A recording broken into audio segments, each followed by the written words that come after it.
Здравствуйте, на телеканале «Новый век». Программа «Вызов 112», в студии Сергей Хайдаров. И сегодня мы расскажем о последнем прыжке 25-летнего молодого человека. Так он не всплыл, где там же течение, там русло. Он утонул, нырнув в воду с моста у Кировской дамбы. Купаться запрещено. У нас были уже случаи, когда люди гибли от того, что у них сводило судорогой ногу. И не оказалось элементарной в белье какой-то булавки или иголки. За 2 дня в Татарстане утонули 10 человек. Среди погибших есть и дети. А также в Казани прохожие вытащили из-под колес мужчину, упавшего на проезжую часть. Девушки подошли. Ну, чтобы не задавило. Он прямо на первой полосе лежал. Ходил пошатываясь, но алкоголем от него не пахло. Это и не только прямо сейчас. Прыжок железнодорожного моста в воду возле Кировской дамбы унес жизнь 25-летнего молодого человека в Казани. Нырял он не один, а вместе с товарищами. Причем, как утверждают рыбаки, сидящие под мостом, уже не в первый раз. Но этот прыжок стал для мужчины последним. Айрат Назипов был на месте и узнал подробности трагедии. По предварительным данным, компания из 4 человек прыгала в воду с железнодорожного моста. 3 из них смогли выбраться на берег. Но для одного из них этот прыжок стал смертельным. И хотя друзья бросились ему на помощь, спасти приятеля они были уже не в силах. Он утонул. Во многом потому, что никто из них не мог быстро найти ушедшего под воду товарища. Так он не всплыл, где там же течение, там русло. Там тяга такая, что... Поняв, что сами найти приятеля не могут, и прошло уже много времени, мужчины позвонили на единый номер вызова экстренных служб 112. Спустя час с момента вызова водолазы нашли тело молодого человека на глубине 10 метров и в 100 метрах от берега. Его вытащили на берег и передали полиции. На месте криминалисты не обнаружили признаков насильственной смерти. Точную причину смерти теперь предстоит установить судмедэкспертам. Айрат Назипов, Наиль Абдулин, вызов 112. Только за минувшие выходные в Татарстане утонули 10 человек. Среди погибших есть и дети. Они всплывали чуть ли не целыми семьями. С начала лета жертвами воды стали 36 человек. И почти треть из них всего за 2 дня. О причинах трагедии Алия Хайрудинова. Пестричинский район, Садовое товарищество, рядом Мёша. Именно туда накануне вечером пошли купаться 49-летний мужчина и 2 его сыновей. Через 1,5 часа младший пришел домой один, с одеждой отца и 15-летнего брата. Рассказал, что брат стал тонуть, отец сбросился на помощь. Оба не всплыли. Тело мальчика нашли сегодня утром. Мужчину все еще ищут. Практически на глазах своей семьи утонул 44-летний мужчина. Отдыхали на острове Чайка, это рядом с Васильево. Ушел купаться и пропал. Говорят, был совершенно трезвый. Тело нашли на дне в 3 метрах от берега. 51-летний мужчина утонул в местном пруду в селе Старая Письмянка в Лениногорском районе. Купаться там нельзя. Как и на озере в деревне Туимбаш Кукмарского района. Купание прервало жизнь 21-летнего молодого человека. Тело 35-летнего мужчины спасатели подняли со дна залива Волги в Казани. Пляж там также несанкционированный. А в Челнах 43-летний мужчина утонул на официальном пляже. Но купаться там из-за пандемии коронавируса все равно запрещено. Его жена призналась, что перед тем, как пойти в воду, он выпивал. Днем ранее на том же месте погиб еще 1 человек. Его личность пока не установлена. Никто из большой компании, приехавший отдыхать на озеро Изумрудное, не увидел, куда ушел их 22-летний приятель. Сами его найти не смогли, вызвали спасателей. Тело нашли только водолазы. Спасатели говорят, есть 3 основные причины гибели на воде.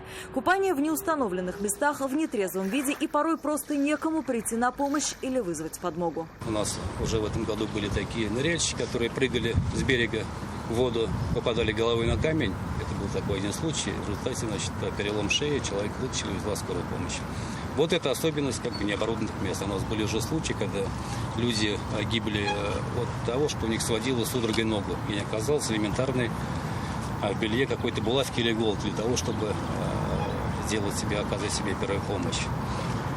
Это какие-то подводные сети, например, могут там место для рыбной ловли, мусор. То есть все это усугубляет опасность травмирования и гибели, утопления в таких местах. Только за минувшие выходные в республике на воде погибли 10 человек. Всего с начала купального сезона зафиксировано 39 происшествий на воде. Жертвами водной стихии стали 36 человек, в их числе 3 детей. Это на 15 человек больше, чем в минувшем году, когда купаться было разрешено.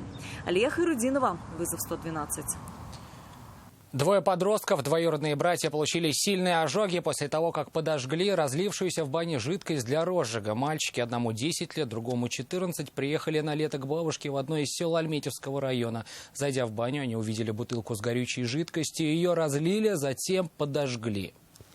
После того, как мальчики выбежали из бани, бабушка сбила огонь и вызвала на место сотрудников скорой помощи. В настоящее время оба ребенка госпитализированы. Подростки получили ожоги с 1-й по 3-ю степень. У них сильно пострадали лица и нижние конечности. У каждого обожжено по 40% тела. Сейчас дети находятся в реанимации медсанчасти Татнефти. По факту случившегося Следственный комитет возбудил уголовное дело по статье «Причинение тяжкого вреда здоровью по неосторожности». Следствие полагает, что произошедшее стало возможным по вине взрослых, которые оставили легко воспламеняющуюся жидкость в доступном для детей месте. В настоящий момент проводится комплекс необходимых следственных действий, направленных на установление всех обстоятельств произошедшего. Водитель Порше спровоцировал аварию с участием 4 машин на улице Боевая. ДТП произошло по принципу домино. Иномарка снесла Ладу Калина, которую откинула на Митсубиси. Ее, в свою очередь, отбросила на Опель Астра. Примечательно, что движение на этом участке дороги было вяло текущим. Какая примерно скорость была сейчас? Километров 5. А он на какой, не знаете, да, был? Да, так же примерно. Пробки двигался. Просто странно, как он так направо. Это к нему вопрос. Да. А он никак не объяснил, да, почему он просто... Нет. Медики никого не вызывали?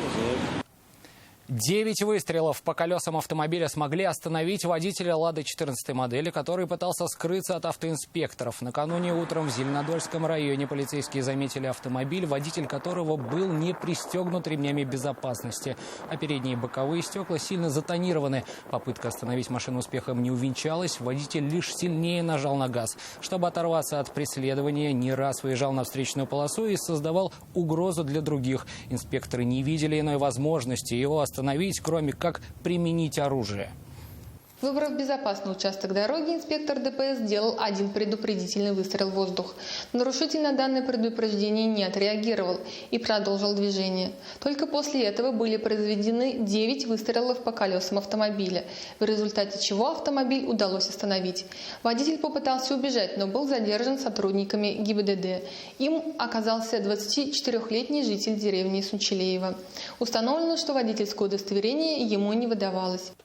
На мужчину составили сразу 9 административных протоколов за управление машиной без техосмотра, езду без водительского удостоверения, эксплуатацию неисправного автомобиля, непристегнутые ремни, выезд на встречную полосу, неповиновение законному распоряжению сотрудников полиции и целый ряд других нарушений. Транспортная полиция Казани при силовой поддержке бойцов ОМОН задержала мужчину с заряженным пистолетом. 31-летний казанец хранил оружие у себя в машине. Во время допроса пояснил, что нашел ствол без маркировки, проводя демонтаж железного гаража. Вместо того, чтобы сообщить об этом полиции, он присвоил находку себе. Теперь мужчине может грозить до 4 лет лишения свободы. Шатался из стороны в сторону и в итоге упал на дорогу. Очевидцы спасли от возможной гибели мужчину, который лежал на проезжей части. Увидев, что человеку плохо, он не может встать самостоятельно, представительницы слабого пола оттащили его подальше от проезжей части. Алсу Ахмедзянова продолжит. Алкоголь нет. То, что мужчина в этот вечер не пил, очевидцы были уверены, но трезвым, по их мнению, он явно не был. По рассказам свидетелей, прохожий с трудом передвигал ноги, шатался из стороны в сторону и очень скоро упал прямо на проезжую часть. А потом кто его оттащил, что ли? Тут девушки подошли и не смогли. И сюда его, да, оттащили? Да. Ну, чтобы не задавило, он прямо на первой полосе лежал. Прохожие вызвали врачей, медики и полицейские осмотрели мужчину. Он был в сознании, но ответить что-либо, как и встать на ноги, был не в силах. Тогда же его погрузили в карету скорой помощи. Мужчине оказали первую помощь и, вероятно, сделают анализ крови, чтобы выяснить, не стали ли причиной его недомогания запрещенные в стране вещества. Алсу Ахмедзянова, Айрат Назипов, Наиль Абдуллин. Вызов 112. Это все, о чем мы успели вам рассказать. В студии был Сергей Хайдаров. До встречи. И не бросайте вызов судьбе. Вдруг она его примет.